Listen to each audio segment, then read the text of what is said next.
Καλώς ορίσατε στην εκπομπή Space. Τον τελευταίο χρόνο είχαμε προνομιακή πρόσβαση στην ομάδα που βρίσκεται πίσω από την επιχείρηση του Ροζέτα, που ταξίδεψε στο διάστημα για να εγκαταστήσει το ρομποτικό σκάφος Philae στην επιφάνεια του κομήτη.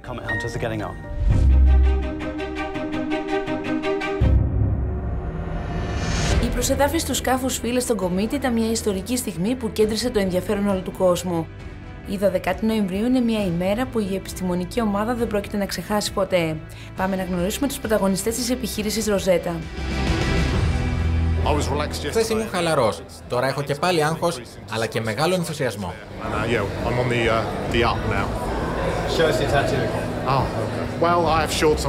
Αυτή είναι η πρόβλεψή μου για σήμερα.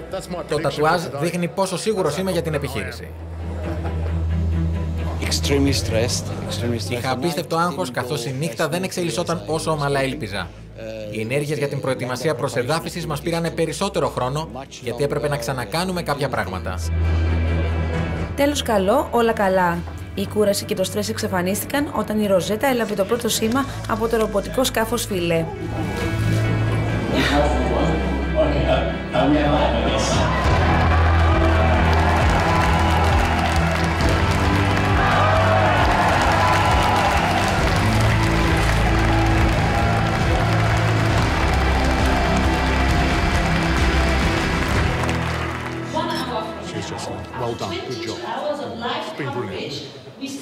Προσεδαφιστήκαμε στον κομήτη.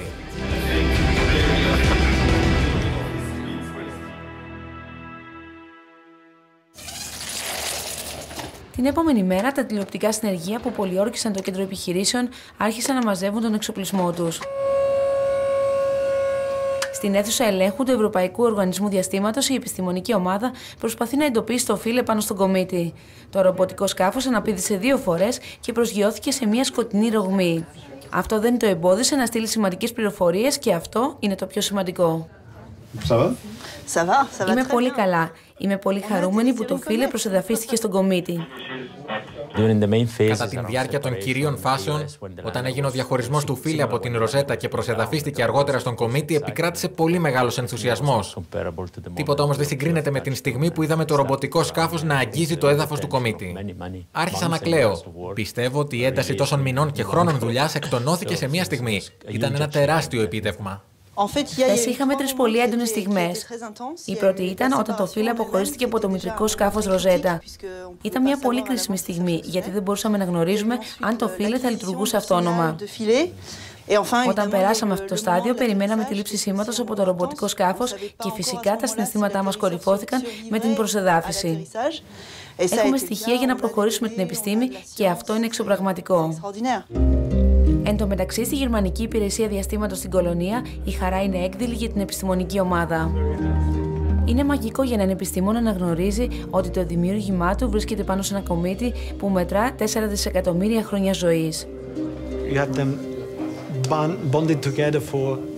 Η Ροζέτα ήταν ενωμένη με το Philae για πολύ μεγάλο χρονικό διάστημα. Όταν αποχωρίστηκαν, ήταν σαν ένα παιδί που αποχαιρετά την μητέρα του, λέγοντάς της «Έχω μεγαλώσει και θα ακολουθήσω τον δικό μου δρόμο». Ήταν απίστευτο. Όλα ακολούθησαν μια σειρά. Ήταν πολύ συναρπαστική εμπειρία. Μέσα στο κλίμα ενθουσιασμού υπήρχαν και στιγμές άγχους για την μπαταρία του Philae. Έπρεπε να ενεργήσουν γρήγορα για να συλλέξουν τα απαιτούμενα στοιχεία πριν εξαντληθεί η μπαταρία και το σκάφος τεθεί σε κατάσταση αναμονής. Υπάρχει επικοινωνία ανάμεσα στο Philae και την Ροζέτα σε κάθε περιστροφή του κομήτη. Επομένως, έχουμε περίπου ένα διάστημα 12 ωρών ανάμεσα. Σε αυτό το διάστημα θα πρέπει να αποφασίσουμε με ποιον τρόπο θα προχωρήσουμε, έτσι ώστε να προετοιμάσουμε τις εντολές που θα στείλουμε στη Ροζέτα για να τις αναμεταδώσει στο Philae όταν θα έρθουν σε επαφή. Αυτή τη στιγμή πηγαίνουμε βήμα-βήμα. Τι έχουμε καταφέρει, πόση ενέργεια έχει απομείνει στο Philae, ποιες είναι οι επόμενες κινήσεις που θα κάνουμε. Το Philae μας έστειλε από τον κομήτη Τσούρι αυτές τις εκπληκτικές φωτογραφίες. Είναι εικόνες που θα μπορούσαν να αλλάξουν για πάντα τη γνώση μας για τη σύσταση των κομητών. Τα στοιχεία που θα συλλέξουν οι επιστήμονες θα απαντήσουν στο βασικό ερώτημα: αν από τα ουράνια αυτά σώματα προήλθαν το νερό και οι ανθρακικές ενώσεις από τις οποίες ξεκίνησε η ζωή στη Γη. Αυτό είναι ένα κβαντικό σήμα γνώσης για τον κόσμο που ζούμε εδώ στη Γη. Θα μάθουμε και άλλα πολλά.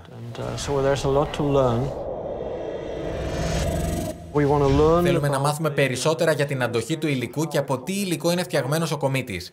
Με αυτόν τον τρόπο θα κατανοήσουμε πώς δημιουργήθηκε ο κομήτης πριν από πάρα πολλά χρόνια, στις πρώτες ημέρες του ηλιακού μας συστήματος. Οι πληροφορίες που έφτασαν από τη Ροζέτα και το Φίλε είναι στο στάδιο της επεξεργασίας και της ανάλυσης. Η έρευνα υπόσχεται πρωτοποριακά αποτελέσματα. Η επιστήμη δεν είναι στιγμιαία. Πρέπει να βεβαιωθούμε ότι το δεκαδικό σημείο είναι στην θέση του. Σύντομα, τις επόμενες εβδομάδες θα πάρουμε κάποια από τα αποτελέσματα και θα βγάλουμε τα πρώτα μας συμπεράσματα για τον κομήτη. Θα δώσουμε απαντήσεις σε μερικά μεγάλα ερωτήματα. Αυτός είναι ο λόγος που τα κάνουμε όλα. Ο κομήτης Τσούρι είναι το σπίτι του ρομποτικού σκάφους Φίλε. Οι συνθήκες πάντως θα αλλάξουν σύντομα. Η θερμοκρασία θα αυξηθεί και ο κομήτης θα απελευθερώσει μάζες αερίων και σκόνης. Ο κομήτης προσεγγίζει τον ήλιο και γνωρίζουμε ότι θα ενεργοποιήσει το Φίλε. Από ένα σημείο και μετά δεν θα μπορούμε να τον θέσουμε σε τροχιά. Δεν γνωρίζουμε πότε θα γίνει αυτό. Μπορεί να γίνει τον Ιανουάριο, τον Φεβρουάριο ή τον Μάρτιο. Δεν το γνωρίζουμε ακόμα. Η Ροζέτα θα συνεχίσει να εξετάζει τον κομήτη μέχρι το 2016. Μέχρι τότε η τύχη του Φίλε είναι αμφίβολη. Μπορεί τώρα να είναι σε χειμερή ανάρκη, αλλά με περισσότερη ηλιακή ενέργεια θα μπορούσε να επιστρέψει στη Γη. Το Φίλε βρίσκεται στην κορυφή του κομήτη και θα παραμείνει εκεί. Ο κομήτης βέβαια πλησιάζει τον ήλιο. Υπάρχει λοιπόν ενδεχόμενο να ξαναφορτίσουμε την δεύτερη μπαταρία και να αρχίσουμε άλλες ενέργειες. Η επιστημονική ομάδα είναι σε ένα φανταστικό ταξίδι που έχει συμπαρασύρει μαζί του όλο τον κόσμο. Ο κομήτης είναι σκληρός, κρύος και παράξενος σε αντίθεση με τις ιστορίες των πρωταγωνιστών που είναι θερμές, ανθρώπινες, γεμάτες έμπνευση. Η Ροζέτα έχει κάτι που λείπει από κάθε άλλη αποστολή. Δεν μπορώ να το περιγράψω, αλλά το βλέπω πάνω στην δουλειά. Ζω την επιχείρηση αυτή, ζω την αποστολή ίσως λίγο περισσότερο από όλους τους άλλους. Υπάρχει κάτι σε αυτό τον κομήτη που τον κάνει εξωπραγματικό. Το περιβάλλον του είναι εξωγήινο και βρίσκεται 500 εκατομμύρια χιλιόμετρα μακριά. Το φως χρειάζεται μισή ώρα για να φτάσει εκεί. Αυτή η αίσθηση ότι υπάρχει ένα αντικείμενο που έχει φτιαχτεί από ανθρώπινο χέρι και βρίσκεται σε αυτό το εξωγήινο περιβάλλον είναι κάτι που σε συναρπάζει. Νομίζω ότι αυτό το στοιχείο κάνει συγκλονιστική την εμπειρία μας. Με το Φίλε και την Ροζέτα να μονοπολούν τα πρωτοσέλιδα όλου του κόσμου, εύκολα ξεχνάει κανείς τις υπόλοιπες διαστημικές αποστολές που είναι σε εξέλιξη. Ας δούμε λοιπόν ποιες είναι αυτές. Μια βρετανική ομάδα επιχειρεί να στείλει ένα ρομπότ στη σελήνη. Οι ερευνητές θα είναι σε θέση να στείλουν μια ψηφιακή κάψουλα του χρόνου όταν καταφέρουν να εγκαταστήσουν το ρομπότ στη σελήνη το 2024. Ο Διεθνής Διαστημικός Σταθμός απέκτησε τον πρώτο τρισδιάστατο εκτυπωτή. Οι επιστήμονες θα πραγματοποιήσουν πειράματα με τον εκτυπωτή σε συνθήκες μικροβαρύτητας. Αυτό το νέο animation που έβγαλε η NASA δείχνει με ποιο τρόπο εκπέμπεται το διοξείδιο του άνθρακα και πώς μεταφέρεται μέσω των ρευμάτων του αέρα σε όλο τον πλανήτη. Τα δεδομένα δείχνουν τους κύκλους που κάνει το διοξείδιο του άνθρακα.